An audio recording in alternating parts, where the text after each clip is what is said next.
Сонымен қайырлы таң, құрметті ата-аналар, оқушылар, ұстаздар. Міне, бісміллә деп, бірінші, Құдай қаласа, мынау өзіміздің онлайн ата-аналар жиналысын өткізіп жатырмыз. Онымен қазір бірінші жиналысымызды бастамас бұрын түгендеу ұйымдастыру мәселелерін шешіп алайын. Міне сынып жетекшілер, мен сынып жетекшілермен WhatsApp желісі бойынша тағы да байланысқа түсіп отырмын. Қазір барлығы біздің мектебімізде 750 оқушы болатын болса, яғни 750 ата-ана қатысу қажет. Сонымен бірге 70 мұғалім деп қарайтын болсақ, сонда бізде желіде қазір кем дегенде 800-ден астам қатысушы болу керек. Міне қазір мен қарап отырмын, бар болғаны 240 қана қатысушы болып отыр. Яғни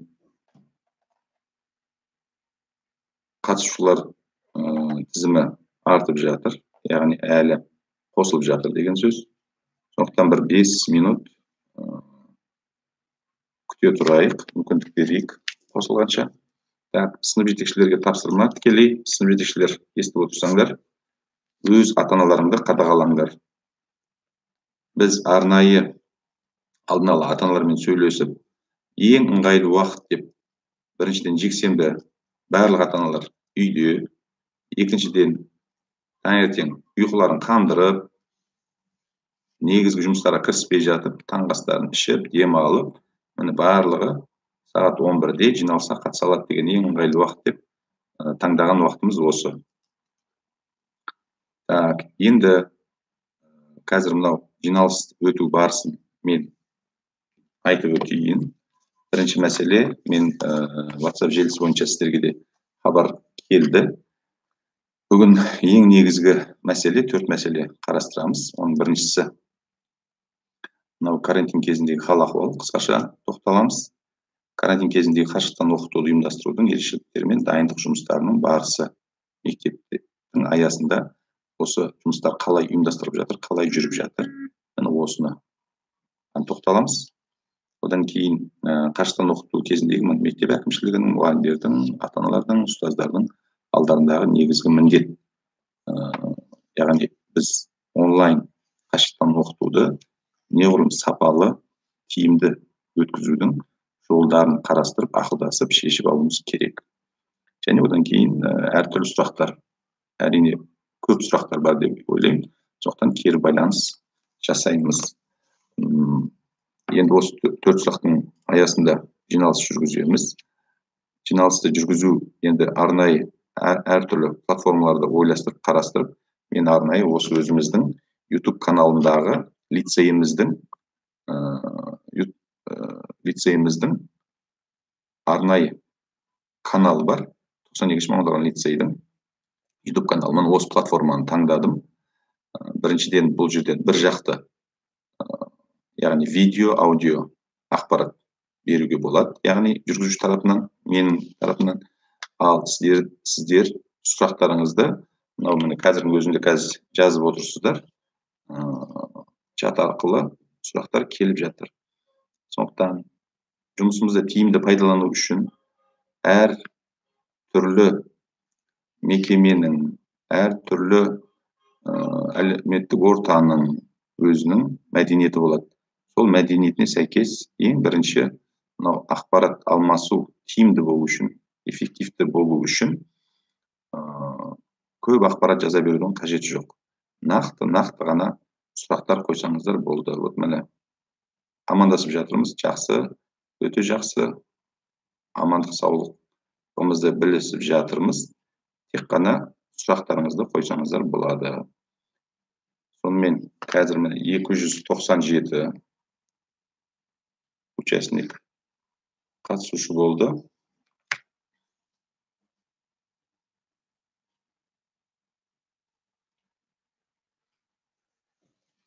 Дауыс қосылмай тұр дейді.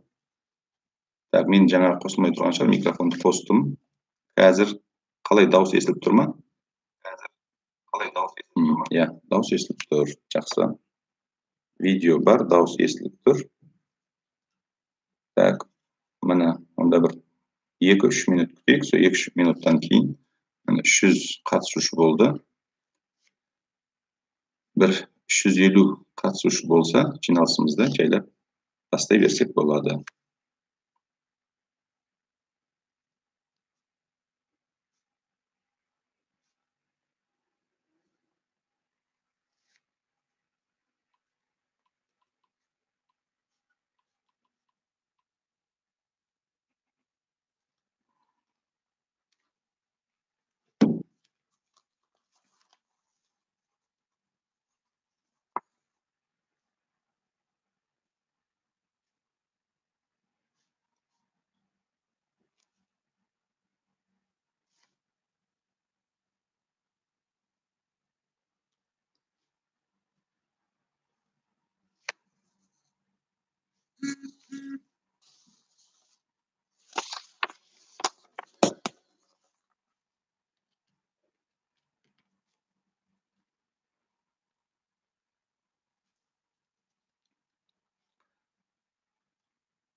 Сонымен, құрметті ата-аналар, оқушылар, сіздерді енді көре алмасам да, осындай онлайн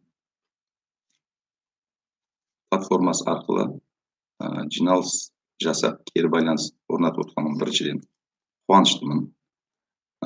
Бәріңізге амандық, саулық тілегім келеді. Бұл енді біздің басымызға ғана емес, бұл нәубет деп айтуға болады. Бүкіл жер шар адамзаттың басына түсіп тұрған үлкен нәубет. Енді Құдайға шүкір дейік, мынау шет ел, әсіресе соны Европа елдерімен салыстырған кезде бізде әлде жағдайымыз бар, әлі де көп мүмкіншілігіміз бар. Яғни мынау індеттің алдын алудың, яғни нәубетке ұшырамаудың өте аз шығынмен шығудың әлде мүмкіндіктері бар. Бірақ өкінішке орай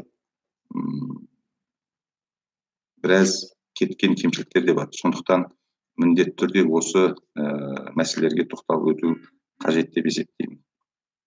Енді өзімізге белгілі, президентіміз Қасым-Жомарт Кемелұлының жарлығы бойынша бүкіл Қазақстанда қазір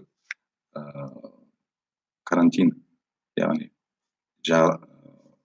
жарияланды. Осыған орай барлық өңірлер, барлық мекемелер арнайы карантин жағдайында көшті. Соның ішінде, осыдан 2 күн бұрын естідіңіздер, Алматы қаласының әкімі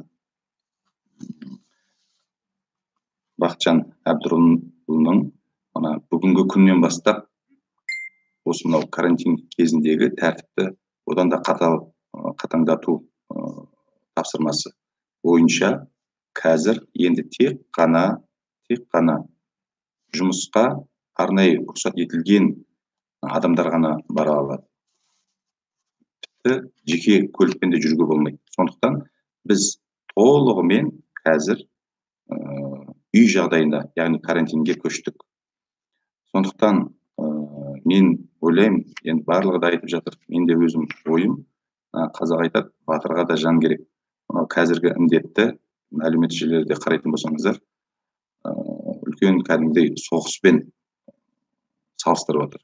Мына соғыс жағдайында аман қалудың, шығынсыз, яғни жеңіп шығудың вирусты бірден бір жолы, ол әрине үйде отыру, яғни оқшаулану, қарым-қатынасқа түспеу.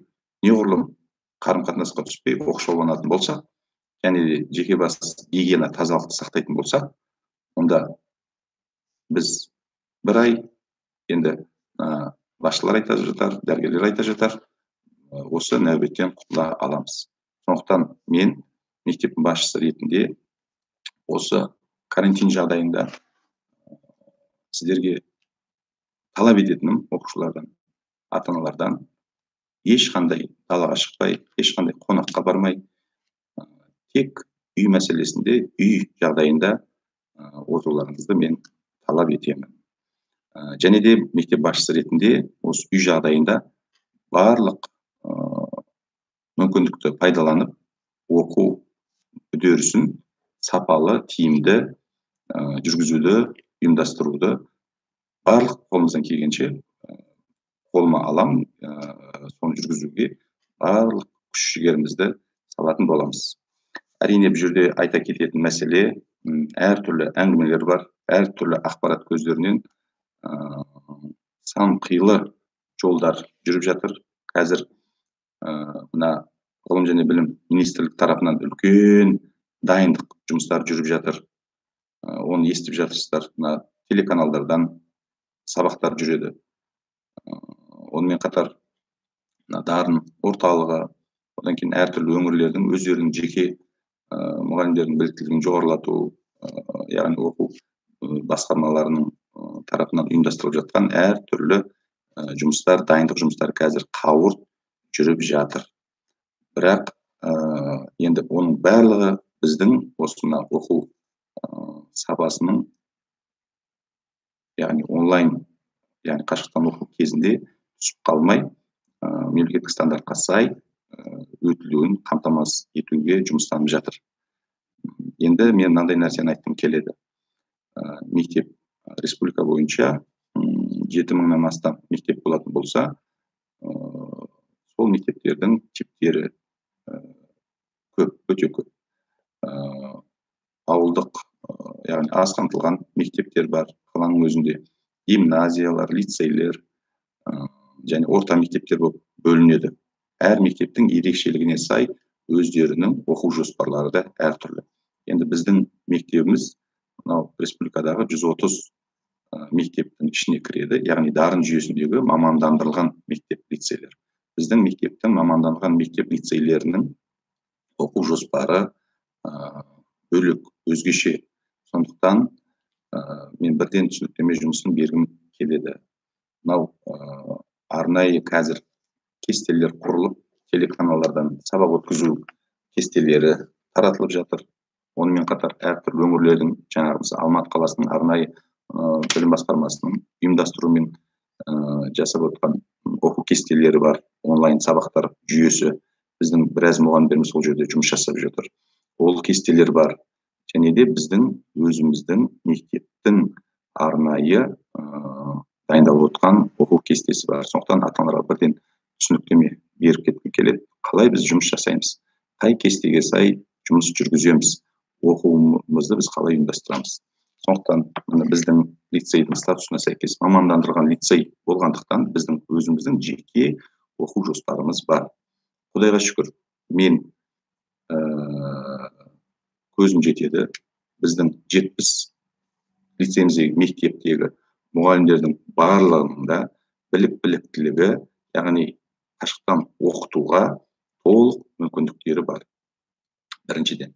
Екіншіден, қалалық жағдайда бізде 100% оқушылардың толық қашықтан оқытуға, яғни онлайн жүйесінде отырып, кері байланыс жасап, сабақ өтуге толық мүмкіндіктері бар. Сондықтан біз мектеп әкімшілігі отырып, ақылдасып, біз өзіміздің жеке бағытымыз бойынша жұмыс жасаймыз. Яғни ол қалай?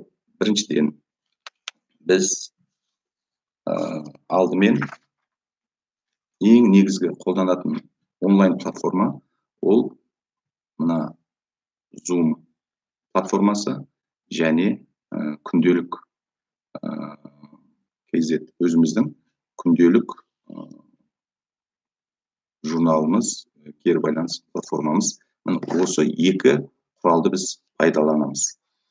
Оның ерекшелігі, яғни мынау сұрақтар туы мүмкін, теледидардан бөліп отқан сабақтар, одан кейін мынау білім басқармасының арнайы жіберіп отқан сабақтары қалай жүреді. Яғни біз ол теледидардағы жасалып жатқан сабақтар, тағы да басқа әртүрлі ресурстардың барлығы бізге қосымша ақпарат көз болып есептелінеді. Яғни біз өзіміздің мына 390-нан бері келе жатқан, яғни жыл бойы келе жатқан кестемізді еш өзгертпейміз, ешқандай өзгертпейміз. Тек қана ыңғайландырып, алдын ала сынып жетекшілер жіберген болар. Оқу кестесін ыңғайлы етіп жасадық. Біз таңғы 8-ден бастап, есте сақтау үшін де оңай болу үшін 20 минут деп алдық. Яғни ол 20 минут максимум. Ол 10 минут болуы мүмкін, 15 минут болуы мүмкін. 5-10 минут әр уақытта ұйымдастыру шараларына кетеді. Оқушылар түгендеп, кері байланыс жасап, сұрақ жауаптарына бітіргенше уақыт тез өтеді. Сондықтан негізгі сабақтың көлемі, ол білім министрлігінің тапсырмасы 10-15 минут. Сондықтан біз осыны ескеріп 20 минут деп шектеп алып отырмыз. Сонда таңғы 8:00-ден бастап бірінші сабақ басталады. 8:20-да сабақ бітті деген сөз. 10 минут үзіліс береміз. 10 минут үзіліс ол оқушыға да, мұғалімге де. Осы аралықта оқушы жаңағы Zoom платформасынан шығып, кесте бойынша екінші сабаққа кіріп дайындалып отыру керек. Осы кезде мұғалімде келесі сағат 8:30-да келесі сабақ басталады. Ар жағында 20 минуттың ішінде осы өздері сабақ жүріп тапсырма беріп бітеді. Сонда ар жағында тағы да 10 минут үзіліс. Сонда сағат 9-да келесі сабақ басталады. Сонда әр сағатта 2 сабақтан болып отырады, арасында үзіліспен. Сонда біздің 5-ші, 6-ші, 7-ші сыныптарымыздың негізгі сабақтары сағат 11-11:30-ға шейін бітуі керек. Жоғары сыныптың сабақтары 7-8 сабақтар ол сағат 12, ары кетсе 12-1-ге дейін барлық сабақтар түске дейін осымен бітеді. Бұл қазірше біздің жоспарымыз, осылай жұмыс істеп бастаймыз деп ниеттеніп отырмыз. Ол бірінші айтылатын мәселе. Сондықтан осы онлайн сабақты жүргізу енді біздің оқушыларымызда қатысқан жоқ, біздің мұғалімдерімізде де ол ондай дүние іске асқан жоқ. Бірақ та бәрімізге теориялық тұрғыдан алғанда түсінікті, оңай шаруа. Бірақ іс жүзіне жүргізу ол оңай шаруа емес. Бұл жерде әрине өте көп факторлар бар. Мұны қазір солардың барлығын біз жеке-жеке талдап, айтып, әр мұғалімнің, оқушының міндеттері осыларға тоқталып өтетін боламыз. Сондықтан мынау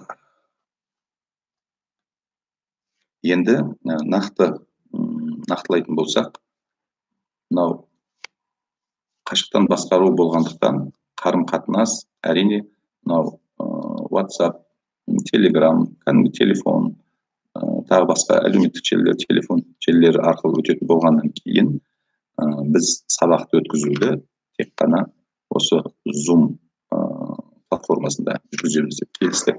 Міне өткен аптадан бастап мұғалімдер қазір дайындалып жатыр. Ертең Құдай қаласа тағы да дайындалады. Тағы да дайындық өзара ішкі дайындық ұйымдастыру жұмыстарын бітіреміз. Келесі аптадан бастап, яғни келесі апта ертең 30 болатын болса, сейсенбі күннен бастап біз арнайы кесте бойынша үйдегі отырған оқушылар барлығы сынып бойынша 1-2, кем дегенде 3-4 аптадағы сабақтарды, яғни үлгілік сабақтарды жүргізіп өтуді бастаймыз. Алдағы апта емес, арғы алтысына, яғни сабақ 490 басталған бірінші күннен бастап біз барлығымызда сақадай сай дайын болуымыз қажет. Яғни іс жүзінде көрмей, үйренген дүниені тәжірибе жасап, басынан өткермей, оны меңгеру қиын. Сондықтан әрі мұғалімдерде үйренеді, әрі оқушыларда үйренеді. Бірін-бірін үйретеді. Енді қарым-қатынас жасау, мынау әр түрлі алып қашпа ақпараттар бар. Өздеріңіз естіп жатыр, не бір фейктар, не бір әр түрлі алып қашпа әңгімелер өтіп жатыр. Сондықтан ата-аналарда әр түрлі ана мектеп былай жасап жатыр екен, ана жақта бүйтіп жатыр екен, ана жақта былай деп жатыр деген әңгіменің бәрін тоқтату керек. Тек қана ақпарат ата-аналарға сынып жетекшілері арқылы ғана келеді. Вот сынып жетекші қандай ақпарат айтты, міне осыны негізге аласыздар. Біз барлық сынып жетекшіні тікелей министрліктен келетін ақпарат желісінде қосып қойғанбыз. Яғни тікелей нақты ақиқи ақпарат ол бірінші министрліктен келеді, білім басқармасынан бізге келеді, біз сынып жетекшілері арқылы ата-аналарға жібереміз. Сондықтан міне осы ақпаратқа сүйеніңіздер. Міне мен жаңа айтып өттім, біздің мектептің лицейдің статусына сәйкес әртүрлі мектептердегі оқыту тәрбие үдерісі әртүрлі ерекшеленеді. Ал енді телевидениедан тағы басқа ақпарат көздерінен беріліп жатқан сабақтың барлығы да қосымша ақпарат көздері болып есептелінеді біз үшін, біздің лицей үшін. Ал біздің негізгі сабағымыздың барлығы ешқандай кесте өзгермейді. Барлық пәнді лицейдің мұғалімдері өздері жүргізеді. Енді әрине өмір болғаннан кейін әртүрлі жағдай болып қалуы мүмкін, сырқаттанып қалуы мүмкін, тағы басқа техникалық жағдайлар болып қалуы мүмкін. Ондай кезде, былай кезде де ауырып қалып жатқан мұғалімдерді мектеп әкімшілігі ауыстырып, корректировка жасап отырылады. Және де мен қазір өзімнің телефонымды берем. 775 726 88 12 сынып жетекшілері арқылы мен таратамын. Егер де қандай да бір келеңсіз жағдай, түсініксіз дүние болса, міне ешқандай сыртқа, тағы басқа жерге шағымданбай, тікелей міне менің өзіме хабарлассаңыздар болады. Бірінші әрине сынып жетекші шеше алмайтын мәселе болса, жауапты орынбасарлар бар. Ал енді олардың шеше алмайтын жағдай болса, міндетті түрде бірінші маған хабарлап, тікелей менің өзіме хабарласатын болыңыздар. Енді сонымен ертең 30 күні біз бір апталық жоспар жасаймыз, яғни сабақ кестесін жасаймыз. Міне сол сабақ кестесіне сай оқушылар пән мұғалімдерімен және сынып жетекшілерімен, яғни мынау қашықтан басқару техникасын, технологиясын меңгеру, яғни екі жақты бірлесіп меңгеру жұмыстарын жүргізу керек. Сонымен 31 мен 4 сәуір аралығында тәжірибелік сабақтар жүреді. Онсыз да мен ойлаймын, енді оларды сағат 9-дардан бастап қоямыз. 9-дан күніне 2-3 сабақтан өтер. Әрбір сабақ өткен сайын мұғалімде машықтанады, оқушыда машықтанады. Яғни 6 күні 4 тоқсан кезінде сонда бізде артық сұрақ, артық түсінбейтін нәрсе болмау керек. Түгел біз дайын болуымыз қажет. Енді келесі мәселе, қашықтықтан басқару кезіндегі міндеттер. Ол ең негізгі мәселе болып саналады. Әркім өз міндетін жақсы білу қажет. Және де сол міндеттеріне сәйкес талапты қатаң орындау тиіс. Олай болмаған жағдайда бізде дұрыс жүйелі жұмыс болмайды. Қазір енді мен ақпарат алдым. 750 оқушының біздің сыртта қалып қойған оқушылар бар. Яғни сыртта қалып қойған оқушылардың 8 оқушыда интернет желісіне, яғни қашықтан оқытуға қосылу мүмкіндіктері жоқ деп мәлімет берген болатын. Енді қазір 6 оқушының мүмкіндігі бар. Енді 2 оқушыда ғана мүмкіндік жоқ. Сондықтан бұл сыныптардың оқушылар, сынып жетекшілері менімен тікелей хабарласыңыздар, ата-аналармен хабарласыңыздар. Мейлінше балаларына мүмкіндік жасауға тырысу қажет. Жоқ дегеннің өзінде де, яғни телефон алатын, Қазақстанның келген жерінде телефон алады деген сөз WhatsApp желісі арқылы пән мұғалімдерімен байланыс орнату керек. Яғни бірде-бір мектептің оқушысы оқу үдерісінен тыс қалмауы тиіс. Қазір мектептегі 26 ноутбукты түгел біз таратып бердік сынып жетекшілерге. Мына жағдайлары төмен, немесе бір үйде 2-3 оқушыдан бар мүмкіндігі жоқ оқушыларға да 14 моноблокпен және 10 системалы компьютерлеріміздің бәрін таратып бердік. Енді де әлі де қажет болып жатса, бізде әлі де мектепте 5-6 беруге болатын компьютер бар. Сондықтан енді оны дүйсенбі күні ақылдасып, хабарласып, оны ұйымдастырамыз, Құдай қаласа. Енді мектептің әкімшілігінің негізгі міндеті міне осы оқу үдерісін ұйымдастыру. Қазір бізде нақты жоспар бар. Сол жоспарға сәйкес дайындық жұмыстары жүріп жатыр. Мұғалімдер тарапынан енді бұған келесі аптадан бастап оқушылармен бірігіп жұмысты бастайтын боламыз. Енді мұғалімнің міндеті біз әрине әр пәнді өз мұғалімі сапалы өткізуге міндетті. Оны біз енді ертең келесі аптада шеше жатармыз. Менің қазіргі көзқарасым бойынша барлық пәнді, барлық пән мұғалімдері өздері алып шыға алады. Енді негізгі мәселе мынау ата-аналардың міндетімен тоқталып өткім келеді. Қымбатты ата-аналар, сіздердің негізгі міндеттеріңіз әрине бірінші оқушыға біздің, яғни өздеріңіздің балаларыңызға оқуға мүмкіндік жасау. Ол әрине бірінші интернет желісімен қажетті құрал саймандармен жабдықтап беру және олардың оқу орындарын ұйымдастыру.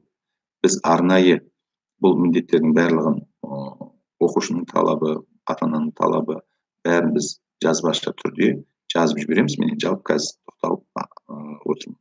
Сонымен ата-аналар оқу құрал жабдығымен оқу орнын дұрыс ұйымдастырып беру және кестеге сай оқушының сабаққа қатысуын талап ету.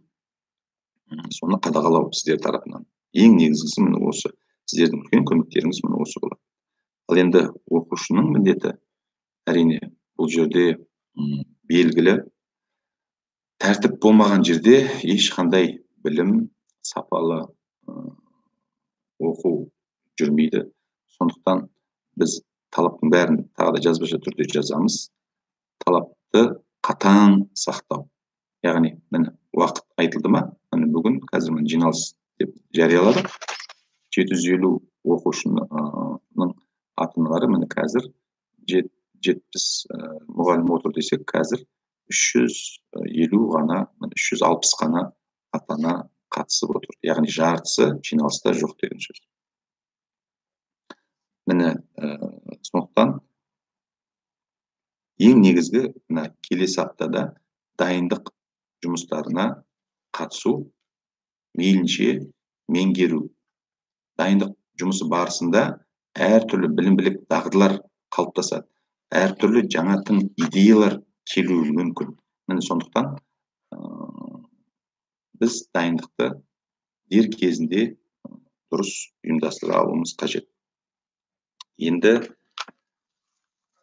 тағы да менің айта кететін мәселем, біздің мектептің бұл сабақты жүргізу жағынан енді әрине қиындықтар бар. Ол қиындықтарды бірлесіп шешетін боламыз. Сонымен қатар біздің мектептің тағы да бірнеше өзінің жобалары бар. Яғни оқушылар күнімен үйде отырғаннан кейін олардың бос уақыттарын тиімді пайдалану үшін біздің мектептің оқушыларға да пайдалы, олардың ата-аналарына да пайдалы мектептің жылдың басында жарияланған жобаларымыз бар. Міне соған атсалысу қажет. Былай кезде толыққанды қатыса алмай ата-аналар сабақ жұмыста болу мүмкіндігі жоқ болған еді. Бірақ соған қарамастан, ал енді мынау жағдайда енді ол жобаларға оқушылар толығымен қатысып, яғни бос уақытында осы жобалармен айналысуға және ата-аналар да бірге оған қатысуға толық мүмкіндіктер бар. Мен сол жобаларға тоқталып өткім келеді. Бірінші, ол біздің осына биылғы жыл Абай мен Әл-Фарабидің жылы болғандықтан, Абай жолы Мұхтар Әуезовтің роман эпопеясын оқудан мектепшілік мұғалімдер арасында, оқушылар арасында бірінші, мұғалімдер арасында және ата-аналардың арасында да сайыс жариялаған болатынбыз. Оның гонорары да бар. Оны енді сіздер таныссыздар. Оған жауапты Мұнасаева Рая, қазақ тілі әдебиеті пән мұғалімі. Ол конкурс, мен ойлаймын, осы карантин тұсында актуальдырақ болады. Сондықтан ол жұмыс онлайн режимде жүре береді. Осы уақытта осыған қатысуды мен біріншіден талап етемін оқушылардан. Әрі пайдалы, қажетті дүние, және де осы уақытыңды тиімді пайдаланасың. Сонымен қатар былтырдан бері біздің мектебіміздің аяғымызда өтіп жатқан кітап оқудан жарыс, оны қазақ тілі әдебиет пән мұғалімдері ұйымдастырып жатыр. Сондықтан осы уақытты тиімді пайдалану үшін әртүрлі әдебиеттерді оқыту, осы оқудан жеңімпазы болуға әбден мүмкіндік бар. Сонымен қатар біздің тағы да жоспарланған үлкен мерекелік кеш болады деп жоспарланған өнер мен ғылым тоғысы сайысы болады. Бұл жерде бірінші этап басталып, аяғына бірінші этаптың мәресіне жететін кезде мына дүрбелең басталып кетті да, біз оны іске асыра алмадық. Бірақ та ол жобалардың барлығы жалғасын табады онлайн түрінде. Яғни ол мен өнер тоғысы, оның да ережесін білесіздер.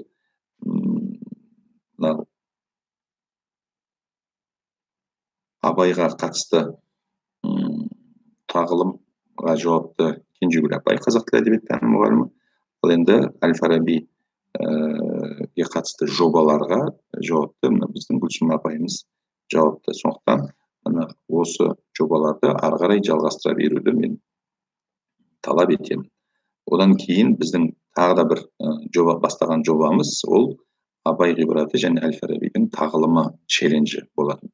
Міне дәл ол да басталған, бастапқы эфирге шыққан бейнероликтер міне осы біздің лицейіміздің YouTube каналында жарияланды. Енді біз қазір осы қашықтықтан үй жағдайында отырып, соны қалай іске асыру болады, соның технологиясын шешетін болсақ, осыған барлық оқушылар, ата-аналар қатысу қажет. Сондықтан қазір осы мүмкіндікті пайдаланып, осы каналға жазылуларыңызды сұраймын. Егер өздеріңіздің қазір осы YouTube каналында қарап отырсаңыздар, осы каналға подписаться деген қызыл жазу батырма тұрып, сол батырманы басып, осы каналға жазылсаңыздар болады. Және де осы жердегі челлендждің басы және қатысқан оқушылардың мұғалімдердің бейне роликтеріне қарап, оны ары қарай қатысуға әбден мүмкіндіктеріміз бар. Ол жылдың аяғына дейін өтеді. Сондықтан оған біз бөлек арнайы тағы да жеке-жеке тоқталамыз деп ойлаймын. Әрине мына өкінішке орай Алматы марафонына қатыса алмайтын болдық, ол да болмайды. Бірақ та денсаулық өте қажет. Яғни үй жағдайында жатып, денсаулығымызды күшейту үшін, яғни күн тәртібін таңнан бастап кешке дейін дұрыс ұйымдастыру қажет. Ол туралы арнайы мамандар, пән мұғалімдері қосымша айтатын болады. Сондықтан бұл жобаларымыздың барлығы да босқа қалмайды. Мен жалпы қысқаша айтқанда негізгі мағлұматтарды таратып айтып бердім. Енді кеш қатысқандар бар, тағы да басқа сұрақтарды туындауы мүмкін. Сондықтан мен енді келесі кезек сұрақтарға жауап беруге көшейін. Сонымен мынау жаңа айтып өттім.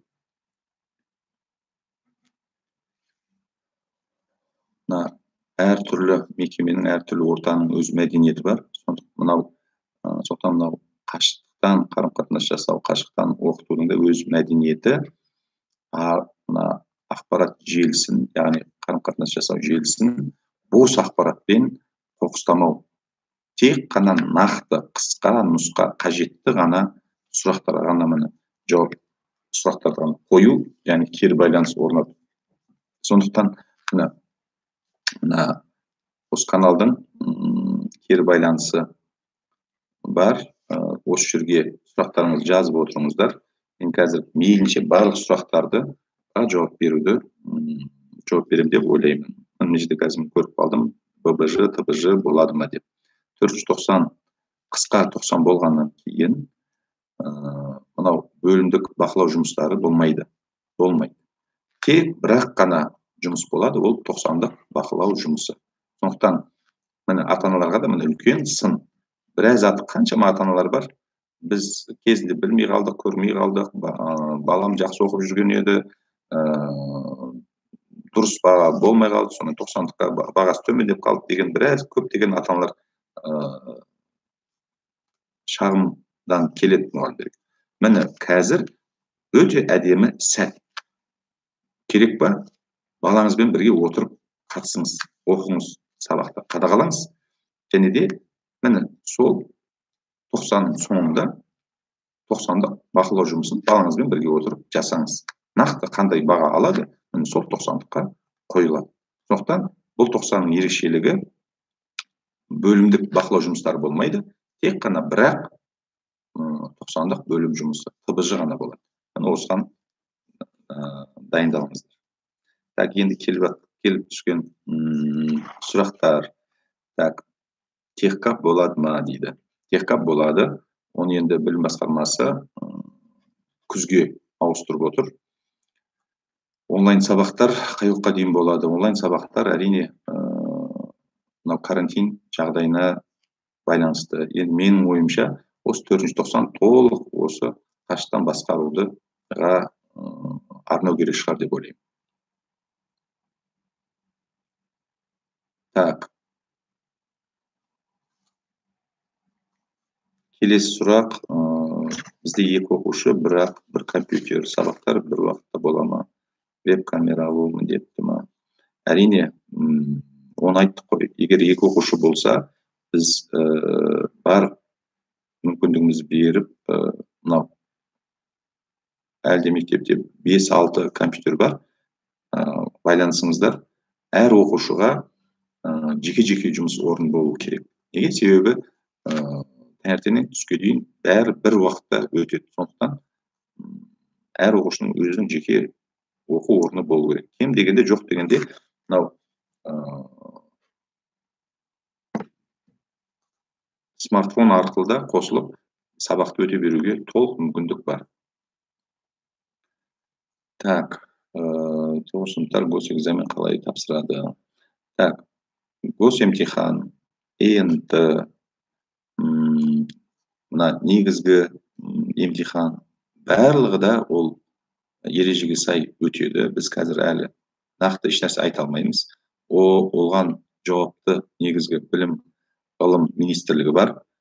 Қандай нұсқау келеді, қалай болады, біз дер кезінде сіздерге таныстырып отыратын боламыз. Бірақ болатыны хақ, міндетті түрде болады. Енді формасы қарай өзгерістер болуы мүмкін.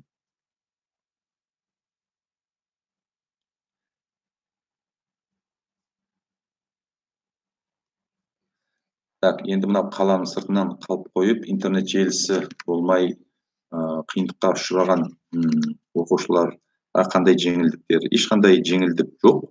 Яғни талап.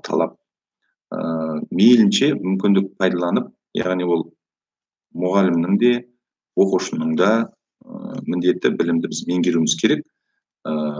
Енді жаңа айтып өттім ғой, интернет жоқ болса да, мынау смартфон арқылы тапсырма беріп, тапсырма алып оқу қажет. Енді әр жеке-жеке жағдайды біз әрине жеке қарастырамыз.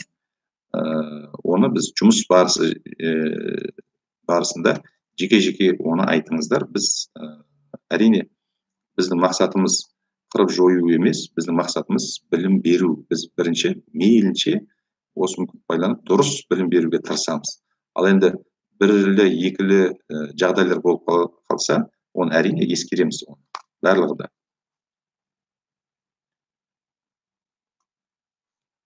Қашықтан оқыту қай уақытқа дейін болады? Жаңа айттым, мен карантинге байланысты. Менің ойымша жаңа айттым, 490 толық қашықтан басқа оқытуға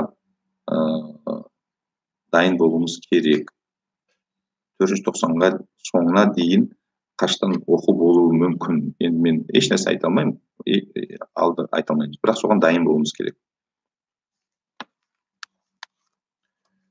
Оқушының дайындығы қалай бағаланады дейді. Оқушының дайындығы, яғни өздеріңіз білесіздер, 90 бойында формативті бағалау, оны әр мұғалім өз жүргізеді, сабақ оқыту барысында кері байланыс жасап. Ал 90-дық баға, жаңа айтып өттім, бір-ақ рет ТБЖ өтеді, міне сол 90-дық бақылау жұмысының нәтижесі 90-дық бағасы болып есептеледі. Так, 490 25 мамырға дейін созылады ма? Оны әлі білмейміз. Менімше айта алмаймын. Оған енді қосымша ақпарат министрліктен қалай келеді, сол кезде жауап береміз.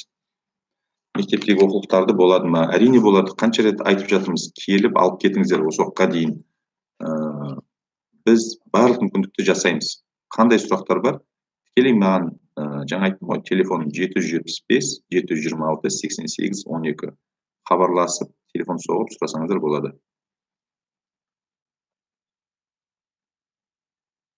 Мына өте жақсы сұрақ.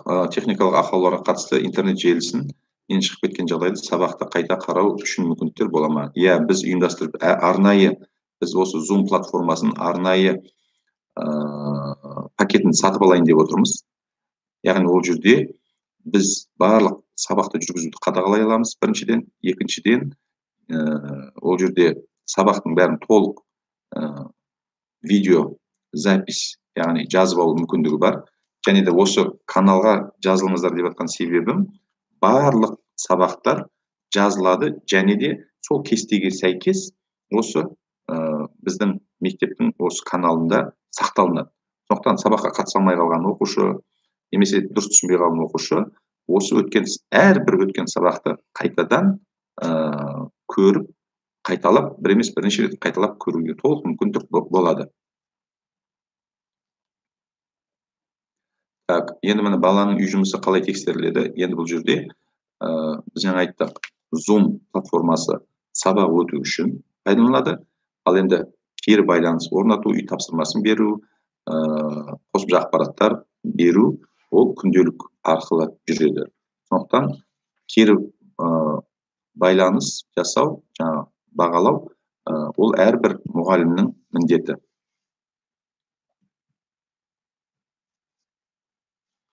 Жаңа айттым, қалып қалған жағдайдың барлығында бұл сабақтың ерекшелігі барлығы запись болады. Сол ссылка арқылы кіріп, сабақты қайтадан көріп, орындауға толық мүмкіндік бар.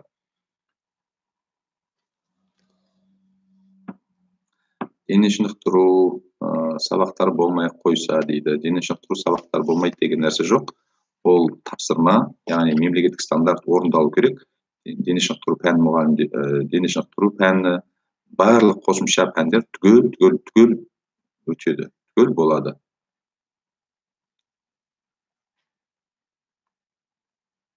Так, сабақтар жазылды ма, аға дейді. Яғни бұл сұрақ, яғни біздің, жаңа мен айтқан нәрсені түсінбегеннен туындап отыр. Біз ешқандай сабақты жазбаймыз. Біз тікелей барлық сабақты қашықтан тікелей өткіземіз. Сол сабақ өту барысында жазылады. Сол өткен сабақ, сосын жаңағы осы YouTube каналында сақталынады.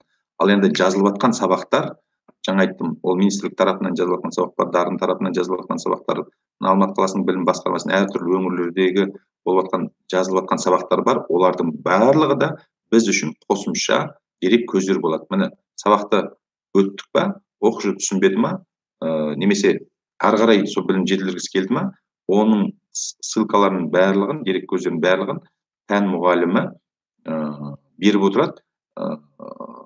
Сол телевидениеден болған сабақты да, барлық дерек көздері сабақты онлайн, сабақтан кейін отырып, көріп, қайталап көруге толық мүмкіндік болады.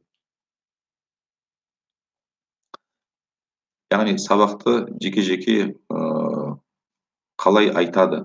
Яғни әрине барлығы жеке-жеке айту мүмкіндігі жоқ. Бұл жерде сол кері байланыс орнату мұғалімнің шеберлігіне байланысты. және де оқушылардың да осы технологияға бейімделіп дұрыс талапты дұрыс орындауына байланысты болады. Сондықтан біз осы бір апта дайындық сабақтарын жүргізуіміз қажет. Так, осы апта 9:00-де басталады сабақтар, басталса дейді. Бірақ енді 6-сынан бастап 8-ден біз бастаймыз. 8-ден. Ол талап меніңше күнімен ұйықтап, әбден каникул кезінде жалыққан шығар балалар. Таңертең ерте тұру керек деп ойлаймын мен. Енді бәрін жүре жата көре жатармыз. Егер де сұрақтарыңыз болса, тағы басқа қиын жағдай болса, оны көре жатасыздар. Біз жоспарлап отырмыз. Сол сағат 8-де сабақты бастап кетеміз. Так, осы егер сақталмаса, бас жағын көрмей қалдым. Так, біз енді сақтап, мына осы эфирдіңде де сақтап, осы каналға жүктеп қоямыз деп жоспарлаймыз. Толық көріп алсаңыздар болады. Так, Zoom-мен басқа да мектептер. Так, мен үлгермей жатырмын қазір. Мектептің әкімшілігіне үлкен алғыс рахмет. Егер де адам басына компьютер телефон жетіспесе, не істейміз? Кешірек көрсе, әрине кешірек көрсе де болады. Так, үй жұмысын жасауда кері байланыс қандай түрде өтеді? Сканер әлде WhatsApp-та? Так, мына нәрсені түсіну керек. WhatsApp ол оперативті, яғни жедел қарым-қатынас жасау үшін біз WhatsApp-ты пайдаланамыз. Ал енді сабақты өткізу үшін біз Zoom-ды және күнделікті. Міне осы екі платформаны пайдаланамыз. Ал WhatsApp ол мысалы тапсырма беріп, жеке оқушы жауап бере алмай қалды, немесе оқушымен мұғаліммен кері байланыс жасағысы келді, оның бәрін сосын кезінше WhatsApp пен Telegram-да жүргізе беруге болады. Так, сәуірдегі проектілер не болмақ? Ешқандай проектілер қалмайды, жаңа айттым. Тек шегеріледі, барлық алдымызға қойған жоспарлы проектілердің бәрін іске асырамыз. Үй жұмысын жасауда кері байланыс қандай түрде? Сканер әлде WhatsApp? Жаңа айттым, үй жұмысын бәрін жүргізуді пән мұғалімдері шешеді оны. Күнделікті кезде тағы кері байланыс болады. Оны сынып жетекшілер оқушылар. Так, камера міндетті ме? Камера міндетті.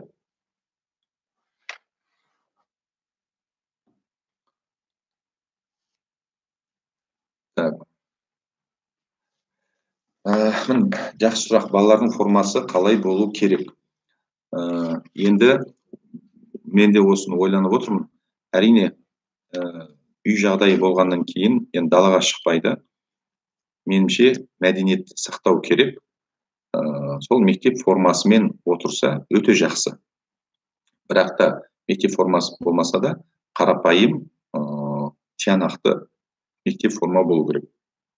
Енді сабақ болғаннан кейін, футболкада, қалай болса солай отырған, ол да дұрыс емес деп есептеймін. Сондықтан мен әрине қатал форманы талап етпеймін, бірақ тиянақты, дұрыс, көзге оғаш түспейтін формамен отыруға тиімді.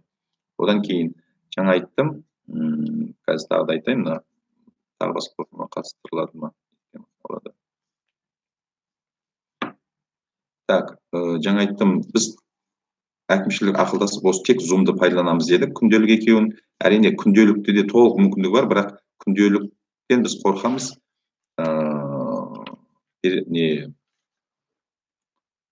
Қиын болып кетеді ме деп. Ал енді Zoom-ның біз арнайы айттым ғой, жаңа пакетін сатып аламыз.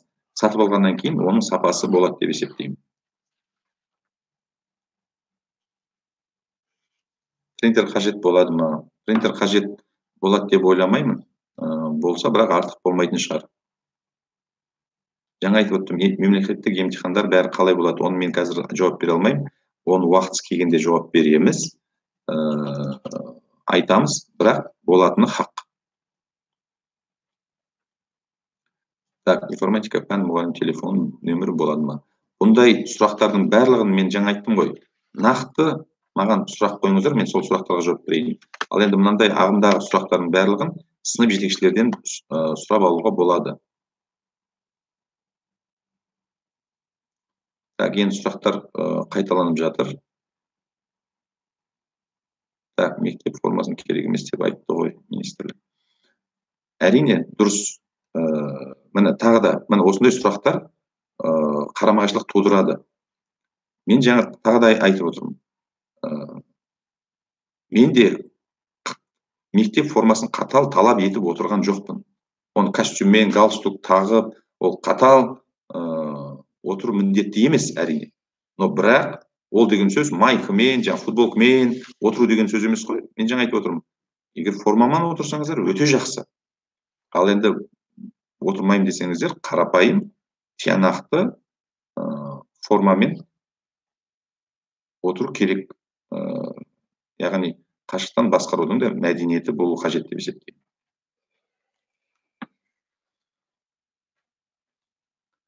Мектепте қалған заттарыңыздың бәрін алып кетуге болады.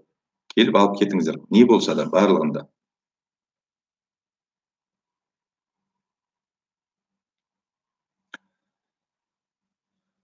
Так, бар ма сұрақтар? Так, мен жіберіп алған сұрақтар. Мектепте қалған оқулықтарды болады, келіп алып кетіңіздер. Мүмкіндік жасадық. Әлде айтып жатырмыз. Міне бұның барлығы вот міне сынып жетекшілерімен байланыс жоқтығы, сынып жетекшілерімен кері байланыс жоқ. Енді ғана ұйқыдан енді ғана оянып сұрап отырсыздар бұны. Жаңа радиоэлектроника болады ма? Радиоэлектроника енді онлайн жағдайда қалай болады? Болмайды ғой. Бірақ ойластырып көреміз, қажеттілік болып жатса, онлайн түрде барлық мүмкіндікті жүргізуге тырысамыз. Міне ТВ-дан өтетін сабақтарды өту міндеттіміз ба? Мен жаңа тағы да айттым. ТВ-дан өтетін сабақтар министрлік тарапынан бұл негізі бүкіл республика арналған. Анау ауылдағы өңірлерде интернет жоқ, жағдай жоқ, мүмкіндік жоқ мектептерге негізінен бағытталған. Ал біздің енді мына қаланың ортасында толық мүмкіндігіміз бар жағдайда біз ол телевидениенің сабағына телміріп қарап отырмаймыз ғой. Ол телевидениенің сабақтарының барлығы онлайн қосымша дерек көздерде болады. Қосымша олардың бәрін көрсеңіздер болады. Ал біз енді тағы да қайталап айтамын. Толық мемлекеттік стандартты барлық мұғалімдер өздері өткізеді. Так, тағы да сұрақтар бар.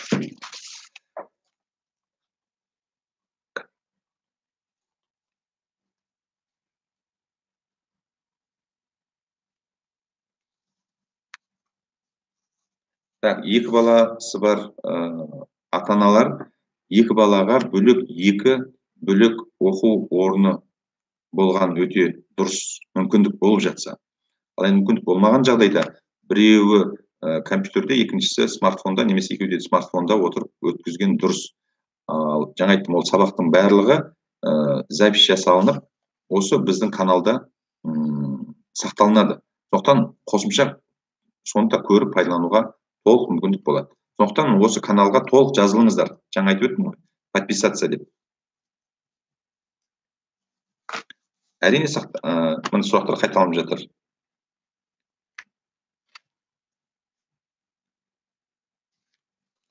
Так, міне жалпы негізгі сұрақтарға жауап берді.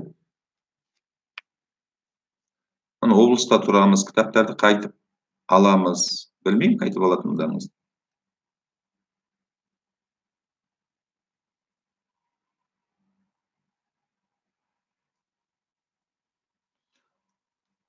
Мектепте күні-түні мұғалім, кезекшілер, жаңағы күзетшілер болады. Оларға ескертіп айтып қоямыз, кез келген уақытта қалай ыңғайлы болады, келіп ала беріңіздер.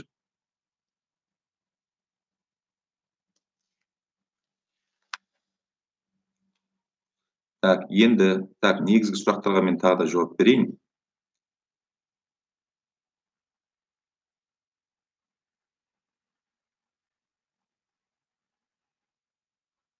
Так, бізде мобильді интернет өткенде Zoom-ға кіргеннің өзінде көп трафик жеп қойды. Мектеп бағдарламаларын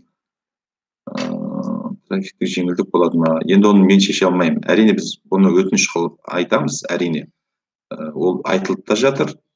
Жеңілдіктер болатын шығар деп ойлаймын. Бірақ сұрауымыз қажет.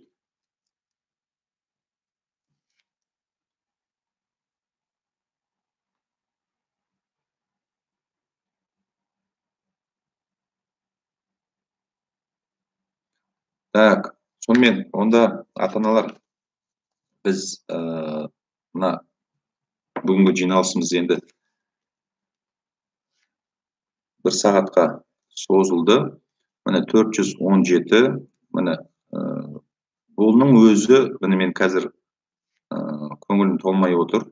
100% ата-аналар қатысып отырған жоқ. Яғни біздің бұл қазақтың салғырттығы деп есептеймін. Яғни мынау балалардың білім сапасының қалай болуына жаны ашымайды деп есептеймін мен. Сондықтан екіншіден сынып жетекшілердің аяғына дейін жұмыс жасамауының кемшіліктері бұл. Міне 416 қазір ғана қарап отырмын, қатысушы отыр. Сондықтан мына сұрақтарға қатысты мен жаңа телефонымды бердім. Көп сұрақтың, оңай сұрақтың барлығын сынып жетекшілер арқылы шешіңіздер, сұраңыздар. Мен сынып жетекшілер арқылы жұмыс жасаймын. Ал енді сынып жетекшіден жауап болмаған қиын мәселелер болса, тікелей менің өзіме шыға беріңіздер. Мына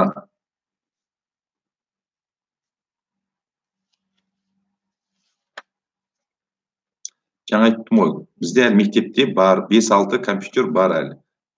Хабарласыңыздар. Тараттық қой, бәрін тараттық. Келіңіздер дедік. Хабарласыңыздар.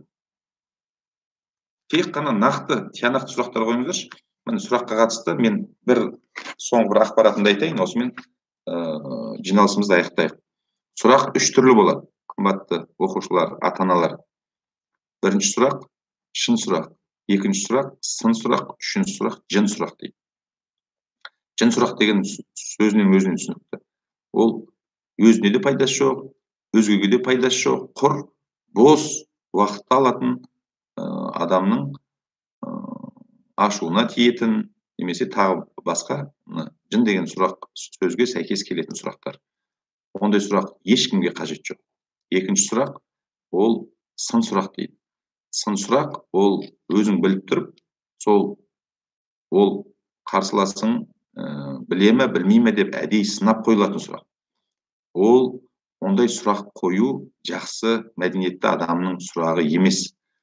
Сын сұрақты тек қана ол мұғалімдер, ұстаздар, немесе үлкен ақсақалдар сынау үшін қоятын сұрақ. Мұғалім сабағын өткеннен кейін сол берген білімді меңгерді ме, меңгермеді ме деп сынап сұрайтын сұрақтар. Ал үшінші сұрақ ол шын сұрақ. Яғни пайғамбардың хадисінде айтады: "Хусни сауали нихфул ғилм", яғни көркем сұрақ ғылымның жартысы дейді. Сондықтан тек қана міне осыны үйретіңіздер, өздеріңіз де үйреніңіздер, балаларыңызға да үйретіңіздер, және де соған дағдыланыңыздар. Нақты, шын білмей тұрған сұрақты қойыңыздар. Так. Сонымен